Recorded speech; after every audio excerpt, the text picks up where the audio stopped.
한잔하며 듣는 이야기 시작합니다. 결혼을 앞둔 예비 신부의 고민이었습니다. 예비 시누이가 돈을 요구할 때마다 마음 한켠이 불편했던 이야기를 들려드릴게요. 처음 예비 신랑을 만났을 때부터 알고 있었어요. 17살 차이 나는 여동생이 있다는 걸요.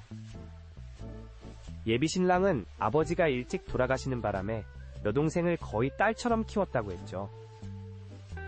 그래서인지 동생이 조르는 건 거절을 잘 못했어요. 첫 만남부터 불안했던 게 사실이에요. 예비 시누이는 대학생이었는데 명품백을 메고 있더라고요.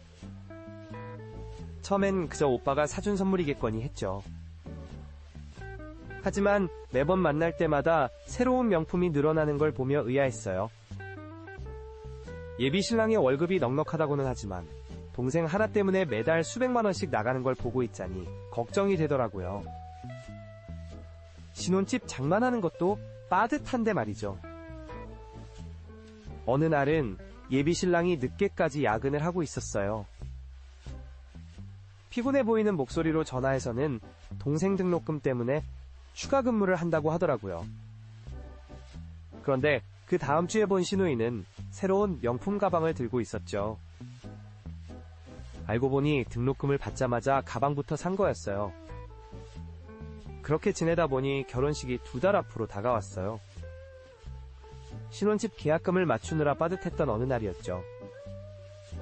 카페에서 커피를 마시고 있는데 예비 시누이한테 갑자기 연락이 왔어요. 처음으로 저를 언니라고 부르면서 만나자고 하더라고요. 만나보니 역시나 예상했던 대로였어요.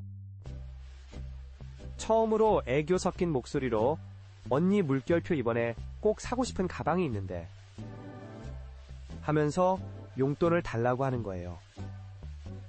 오빠한테는 이미 거절당했다면서 제가 좀 도와주면 안 되겠냐고 하더라고요. 그 순간 머릿속이 복잡해졌어요. 이제 곧 한 가족이 될 텐데 첫 만남부터 이렇게 돈 이야기를 꺼내다니.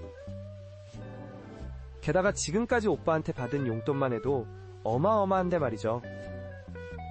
하지만 더 큰 문제는 따로 있었어요.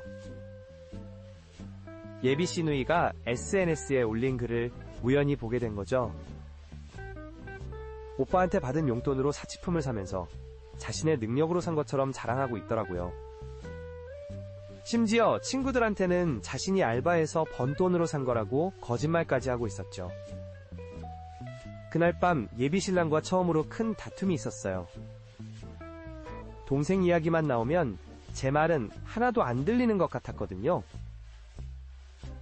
결혼 전부터 이런데 앞으로는 어떻게 될지. 결국 그날 밤 대화는 서로 감정만 상한 채 끝이 났어요. 예비 신랑은 여동생 얘기만 나오면 마치 다른 사람이 된 것처럼 굴었죠. 여동생이 잘못한 게 있어도 눈 감아주고 모든 게 이해된다는 듯한 태도를 보였어요. 며칠 뒤엔 더 큰일이 벌어졌어요. 예비 시누이가 갑자기 제 친구들 단체 채팅방에 들어와서는 놀라운 말을 하기 시작했죠. 자기 오빠가 저 때문에 힘들어한다면서, 심지어 결혼 전부터 돈 얘기나 하고 속물이라느니, 한마디로 자기 오빠를 등쳐먹으려 한다는 식으로 이야기하더라고요.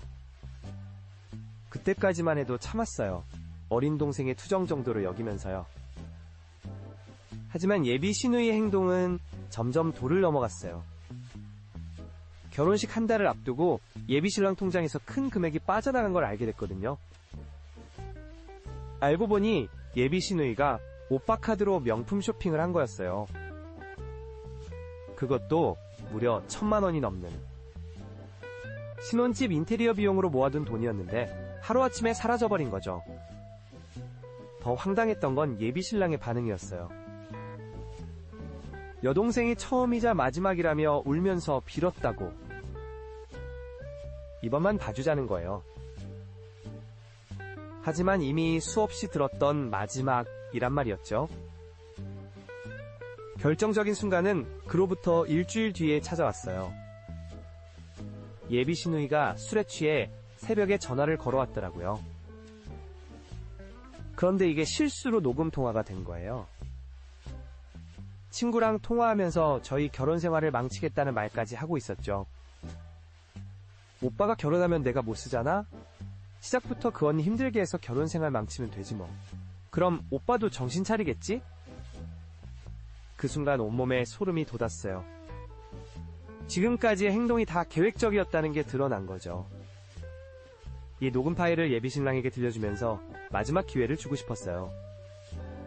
하지만 예비신랑의 대답은 충격적이었어요. 녹음 파일을 들려주자마자. 그래도 내 동생인데 술김에 한 말일 거야. 예비신랑의 말에 그만 눈물이 터져버렸어요. 이제야 알겠더라고요. 아무리 제가 노력해도 이 관계는 달라지지 않을 거란 걸요. 결혼식이 이 주 앞으로 다가온 그날, 저는 마지막 결심을 했어요. 오빠, 우리 결혼하지 말자, 떨리는 목소리로 말했죠.